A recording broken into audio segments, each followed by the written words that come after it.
এখনও পর্যন্ত আমাদের যে সিদ্ধান্ত, আমরা দুটি আসনে নির্বাচন করব এবং আমরা যদি জোটের সাথে সমঝোতা না হয় কিংবা জোটের সাথে যদি সেই ইকুয়েশন নাও মিলে, ভোলা একে আমরা গরুর গাড়িতে নির্বাচন করার জন্য আমাদের সর্বাত্মক প্রস্তুতি রয়েছে ইনশাআল্লাহ। দেখুন, বিএনপি আসলে সম্ভাব্য নির্বাচনের যে তারিখ নির্বাচন কমিশন থেকে ঘোষণা করা হয়েছে, তার বেশ অনেকখানি সময় আগেই আমি বলবো যে বিএনপি তাদের যে মনোনয়ন যে 237টি আসনে সেটি তারা ইতিমধ্যে ক্যান্ডিডেট ঘোষণা করেছে, সেটিকে আমরা সাধুবাদ জানাই। এবং মনে হয় যে নির্বাচনের এত আগে বিএনপির এই নমিনেশন ডিক্লেয়ার করা এটি একটি রাজনৈতিক কৌশল এবং রাজনৈতিক একটি ট্রাম্প কার্ড হিসেবে তারা মাঠে ছেড়েছেন বলে আমরা মনে করছি। কারণ স্বাভাবিকভাবেই দেখুন, এখনও পর্যন্ত তারা যে 63টি আসন এখনও বাকি রেখেছেন, সেখানে তারা বলছেন যে তারা অনেক ত্যাগীদেরকে মূল্যায়ন করবেন এবং যে শরিক দলগুলো রয়েছে, বিশেষ করে যারা স্বৈরাচার বিরোধী আন্দোলনে কিংবা গত 17 বছর যারা তাদের সাথে থেকে আন্দোলন করেছেন, তাদেরকে হয়তো সেই জায়গাগুলোতে তারা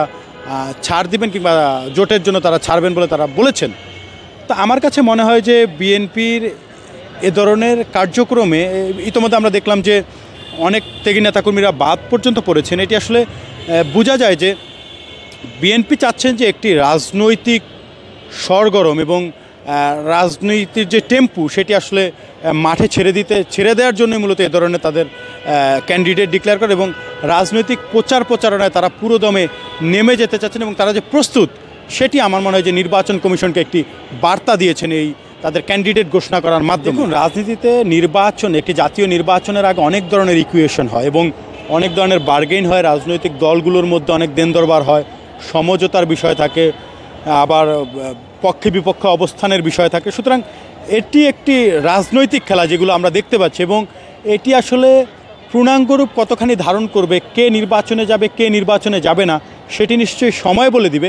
কিন্তু আমার মনে হয় যে এই যে আলোচনাগুলো এখন মার্কেটে রয়েছে, এগুলো আসলে রাজনৈতিক আসন বিন্যাস এবং সমঝোতার জন্য এবং বার্গেনিংয়ের জন্য, যে কে কোথায় কীভাবে আসন সমঝোতার মাধ্যমে অন্ততপক্ষে একটি অংশগ্রহণ নির্বাচন হোক সেটির জন্য। কারণ আপনি দেখেন যে এনসিপি এবং জামাতের পক্ষ থেকে যে গণভোটের কথা বলা হচ্ছে, পিআরের কথা থেকে ইতোমধ্যে এনসিপি সরে আসছে, তারা নিম্নকক্ষে পিআর চায় না এবং জামাত তাদের অবস্থানে অনড় রয়েছেন। কিন্তু দেখেন যে তাদের কিন্তু পিআর নিয়ে এখন আর কোনো আলাপ আলোচনা নেই। অর্থাৎ তারাও যে নির্বাচনের জন্য প্রস্তুত এবং নির্বাচনমুখী, সেটি কিন্তু তারা ইতোমধ্যে বুঝিয়ে দিচ্ছেন। এবং জামাতের গত কয়েক মাস আগের যে অবস্থান পিআর নিয়ে, গণভোট নিয়ে, এখন কিন্তু সেটি তেমনভাবে নেই। এর অন্যতম কারণ হচ্ছে জামাত নিজেদেরকে আনপ্রিপেয়ার্ড মনে করেছিল আরও কয়েক মাস আগে। এখন সময়ের সাথে তারা মনে করছে যে তারা রাজনৈতিকভাবে প্রিপেয়ার্ড এবং তারা হয়তো ইলেক্টেড হতে পারবেন, চ্যালেঞ্জ মোকাবেলা করতে পারবেন বলে তারা হয়তো সক্ষম নিজেদেরকে ভাবছেন। যার ফলে এখন আসলে সামনে নির্বাচনটি মুখ্য।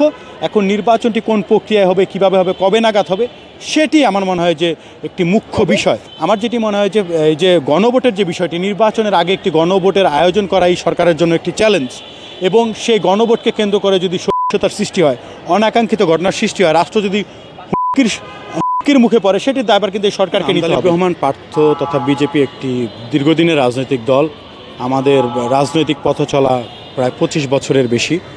সেই জায়গা থেকে এবং ব্যারিস্টার আমদালিব রহমান পার্থ ভাইয়ের যে রাজনৈতিক প্রজ্ঞা রয়েছে, ব্যক্তি যে ইমেজ রয়েছে এবং তার যে দক্ষতা, সাংগঠনিক শক্তি এবং ভোলায় আমাদের যে অবস্থান, বিশেষ করে ভোলা সদর আসনে এবং ঢাকা 17-তে আপনি জানেন যে 2018 সালে ব্যারিস্টার আমদালিব রহমান তিনি সেখান থেকে নির্বাচন করেছেন এবং তার পরবর্তী সময় থেকে 18 পরবর্তী সময় থেকে এখন পর্যন্ত আমরা সেখানে কিন্তু সাংগঠনিক শক্তিবৃদ্ধি এবং নির্বাচনের জন্য নিজেদেরকে সর্বাত্মক প্রস্তুতি কিন্তু আমরা গ্রহণ করেছি। যার ফলে আমি মনে করছি যে ব্যারিস্টার আমদালিব রহমান যদি রাষ্ট্রের প্রয়োজনে এবং বিএনপির সাথে আমরা একটি বিএনপি সমমনা দল এবং জাতীয়তাবাদী শক্তির সাথে আমাদের যেই বোঝাপড়া, সেটি দীর্ঘদিনের বোঝাপড়া এবং তাদের সাথে আমাদের যে সম্পর্ক, সেটিও দীর্ঘদিনের। সুতরাং এই রাষ্ট্রের বৃহত্তর স্বার্থে এবং বৃহত্তর স্বার্থের কথা চিন্তা করে যদি ভবিষ্যতে জোট হয়, তাহলে হয়তো জোটভুক্ত হয়ে তিনি অংশগ্রহণ করবেন নির্বাচনে।